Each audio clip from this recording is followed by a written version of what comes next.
Let me do a spinner for you. Remember what I'm tying here.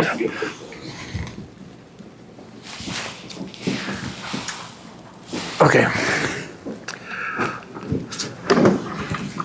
I'm going to tie a fork tail.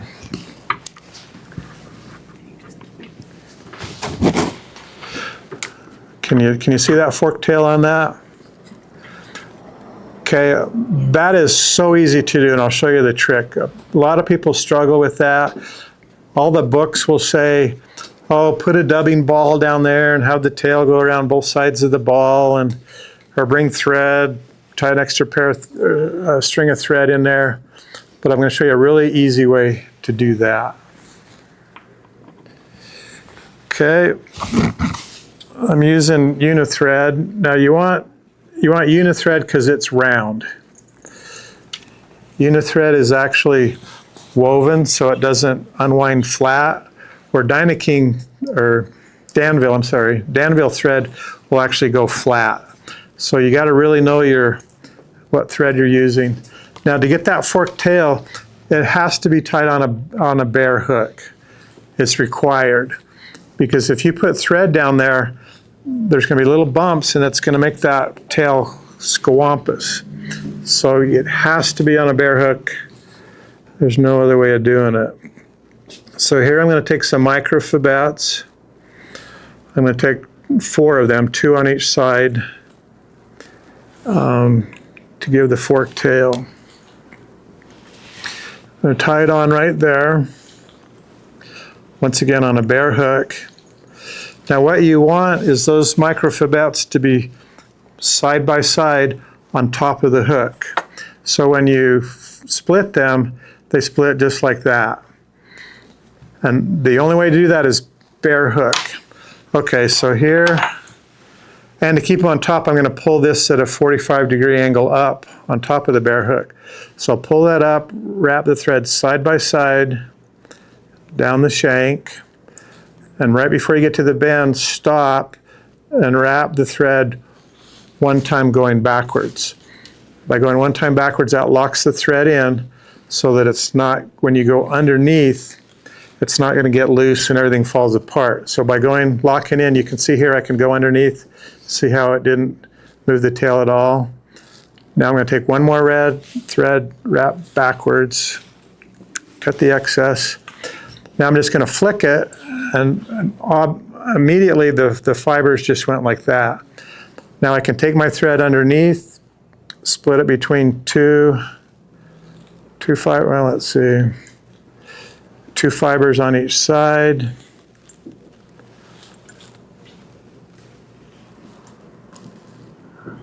Having a problem seeing this. There we go. No.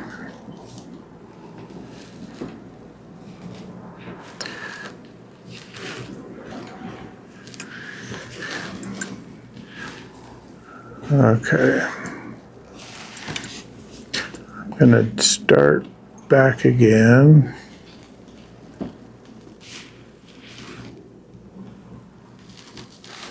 Nope. Sometimes just give up, start again. Okay, pull it up at a 45, wrap it down. One thread back to lock it in. One thread, didn't quite lock in. One thread underneath. That flares it, one thread back to lock it.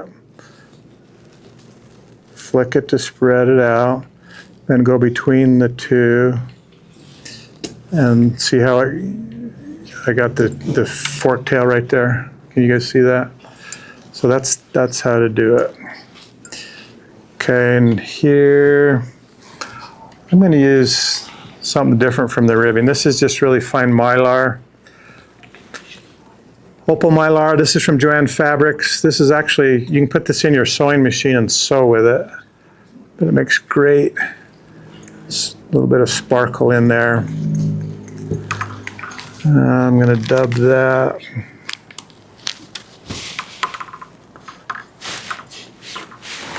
You don't want to use much dubbing at all. Just actually a buy-out body would be nice here. Okay, don't touch the tail there because it'll mess it up. So there's my body. Couple wraps of Mylar. I'm just going to do 3 wraps here. That'll constrict the dubbing a little bit so it won't absorb as much water, and it'll give it a segmented effect here. Okay, here I'm going to do, once again, this is a spinner. So I'm going to tie a spent wing here. This is Parapost, or you can use EP fibers or something that'll float. Don't use Antron. Antron is heavy and will sink. But something similar to poly yarn I don't use anymore because it's dull, it's not shiny. This newer stuff gives a little shine there. So I've got my figure 8 wrap there. Here I'll put a little hackle on it. Let's see. Yeah, that'll be good. Put the hackle, trim it so the hackle stem can go completely between the wings there. So tie it on behind the wing, pull it back and see how that hackle stem comes out right there? And you can wrap right there. And by having the stem in between, it adds, keeps it a little bit firmer. Now I'm going to wrap the hackle regular behind the wing about 3 times, right up to the wing, and then in front of the wing a couple times. Wrap until your hackle pliers break your hackle off.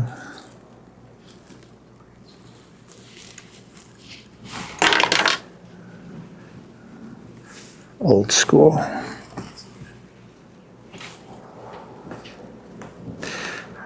Okay, bring your hackle straight up. 2 wraps, bring everything back. So your hackle stem is doubled.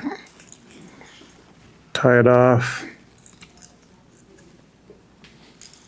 Like that.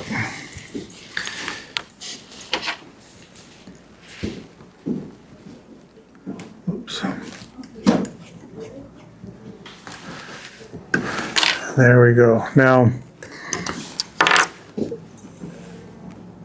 cut your stem off. Now here you want your spent wings to be the same distance. I'll pull those up till it looks about right. Cut it off.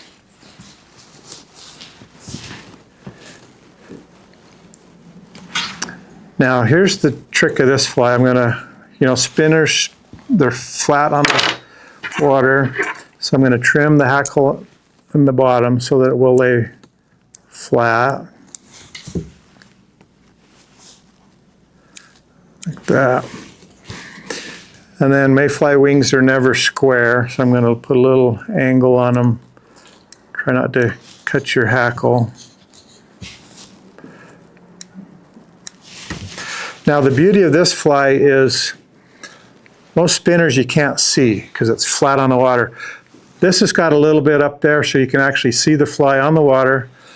The hackle there will keep the wing from not compressing back. If you do a regular spinner without hackle, it's just going to fold back on you eventually. So that hackle gives it more foundation there. So I really like this one a lot better than just the regular spinner. And the fork tail makes it really nice. So like I tell everyone, good looking fly. Won't catch any fish, but it's a good looking fly. Okay. Regular parachute. Some tricks with a parachute that I've learned. 10 years ago, I took an order for a fly shop with 300 dozen fork tail Purple Haze parachutes. And I had no idea how to tie a parachute well, but being a arrogant fly tyer, I thought, yeah, I can do that. Yeah, no problem. So I spent a day figuring out the fork tail.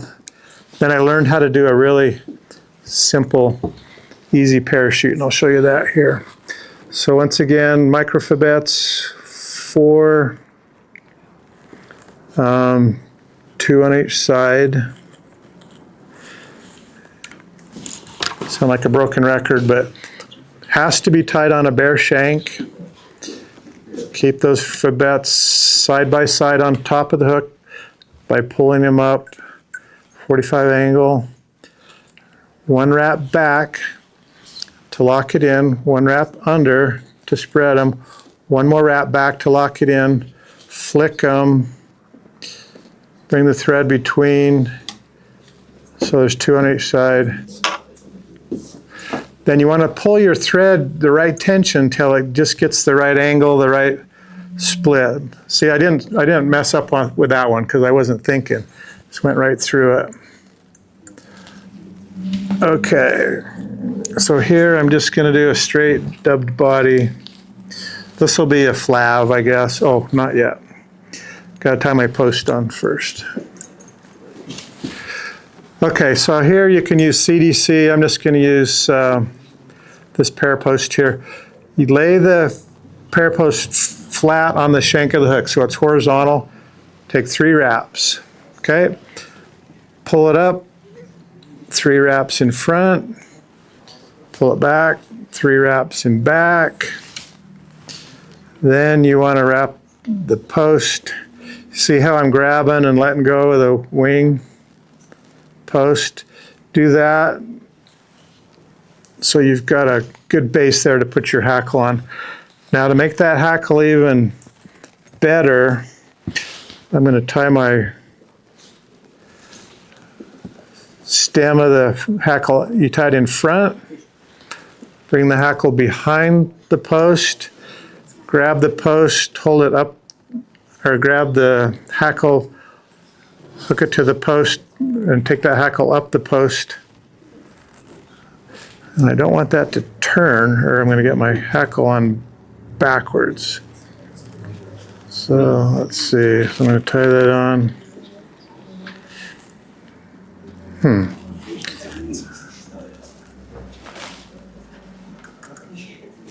Start all over there. Tied in front, thread behind. I got a twisted stem on my hackle, that's what I got. Okay, so see how the stem goes up the post? That makes the post more rigid, better for the base for your parachute. Now I'm going to dub very sparse body here. Grab it at the tip of the dubbing, go down.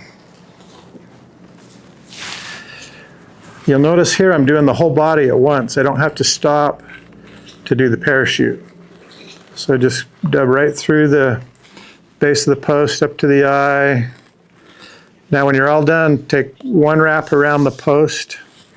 Now here's the key to a parachute. You only wrap one direction, and that's down. So I'm going to try to get 5 or 6 wraps. 2, 3, 4, 5. Now, all the books will say, tie that feather behind the eye of the hook.